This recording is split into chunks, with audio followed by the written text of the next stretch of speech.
İstediğin kadar mutlu ol, istediğin kadar gül. Ama aklındaki insan yanında değilse, gülüşlerin yüzüne ağır gelir. Hep eksik hissedersin kendini, hep yarım.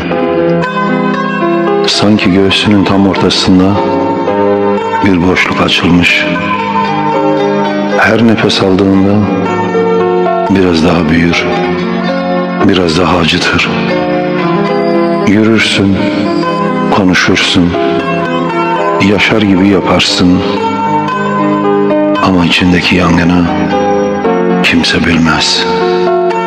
Ve bazen öyle bir an gelir ki, bir fotoğrafta, bir şarkıda, o sessiz özlem öyle bir çığlık olur ki yüreğini parçalar.